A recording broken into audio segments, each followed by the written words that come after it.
Então vamos lá à leitura do Código Penal. Presidência da República, Casa Civil, Subchefia para Assuntos Jurídicos, Decreto-Lei nº 2848, de 7 de dezembro de 1940, Código Penal. O Presidente da República, usando da atribuição que lhe confere o artigo 180 da Constituição, decreta a seguinte lei: Parte Geral, Título 1, da aplicação da Lei Penal.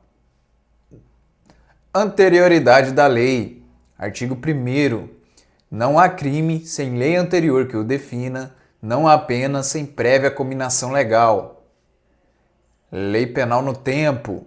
Artigo 2º. Ninguém pode ser punido por fato que lei posterior deixa de considerar crime, cessando em virtude dela a execução e os efeitos penais da sentença condenatória. Parágrafo único. A lei posterior, que de qualquer modo favorecer o agente, aplica-se aos fatos anteriores, ainda que decididos por sentença condenatória transitada em julgado. Lei excepcional temporária. Artigo 3º. A lei excepcional ou temporária, embora decorrido o período de sua duração ou cessadas as circunstâncias que a determinaram, aplica-se ao fato praticado durante sua vigência. Tempo do crime. Artigo 4º. Considera-se praticado o crime no momento da ação ou omissão, ainda que outro seja o momento do resultado. Territorialidade. Artigo 5º. Aplica-se a lei brasileira sem prejuízo de convenções, tratados e regras de direito internacional ao crime cometido no território nacional. Parágrafo 1º.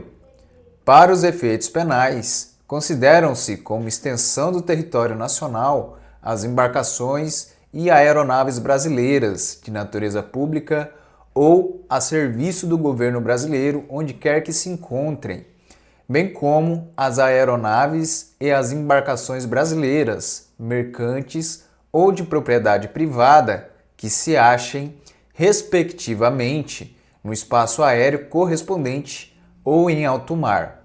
Parágrafo 2º.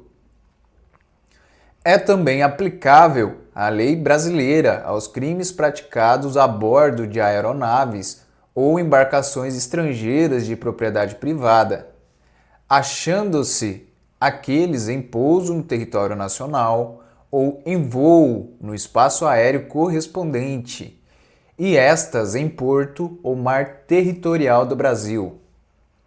Lugar do crime. Artigo 6º. Considera-se praticado o crime no lugar em que ocorreu a ação ou omissão, no todo ou em parte, bem como onde se produziu ou deveria produzir-se o resultado. Extraterritorialidade. Artigo 7º. Ficam sujeitos à lei brasileira, embora cometidos no estrangeiro. Inciso 1. Os crimes. A linha A. Contra a vida ou liberdade do Presidente da República. A linha B. Contra o patrimônio ou a fé pública da União, do Distrito Federal, de Estado, de território, de município, de empresa pública, sociedade de economia mista, autarquia ou fundação instituída pelo poder público. A linha C.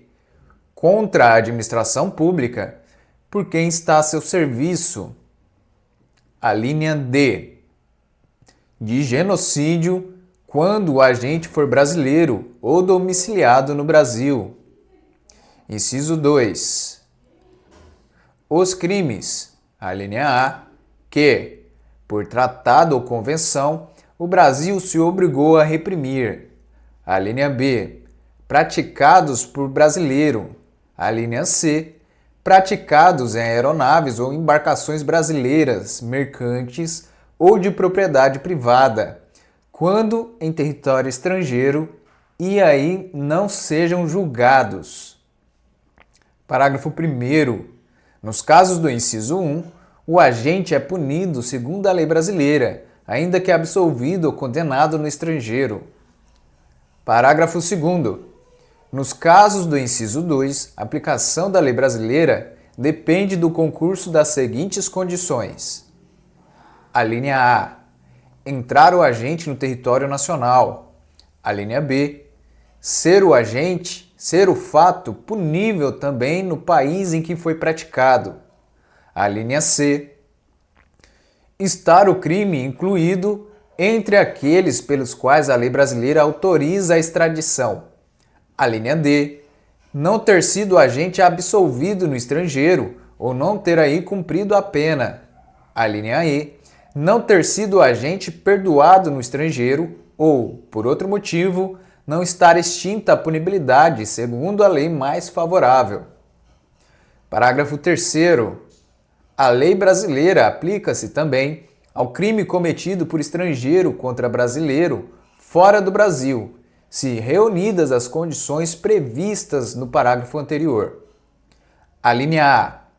Não foi pedida ou foi negada a extradição. A linha B. Houve requisição do ministro da Justiça. Pena cumprida no estrangeiro. Artigo 8º.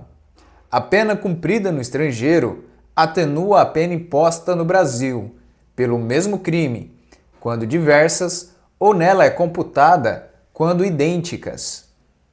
Eficácia da sentença estrangeira. Artigo 9º. A sentença estrangeira, quando a aplicação da lei brasileira produz na espécie as mesmas consequências, pode ser homologada no Brasil para: inciso 1. Obrigar o condenado à reparação do dano, a restituições e a outros efeitos civis. Inciso 2. Sujeitá-lo à medida de segurança. Parágrafo único. A homologação depende. A linha A. Para os efeitos previstos no inciso 1, de pedido da parte interessada. A linha B. Para os outros efeitos, da existência de tratado de extradição com o país de cuja autoridade judiciária emanou a sentença, ou, na falta de tratado, de requisição do ministro da Justiça. Contagem de prazo. Artigo 10. O dia do começo inclui-se no cômputo do prazo. Contam-se os dias, os meses e os anos pelo calendário comum. Frações não computáveis da pena. Artigo 11. Desprezam-se, nas penas privativas de liberdade e nas restritivas de direitos, as frações de dia e, na pena de multa, as frações de cruzeiro. Legislação especial. Artigo 12. As regras gerais deste Código aplicam-se aos fatos incriminados por lei especial, se esta não dispuser de modo diverso.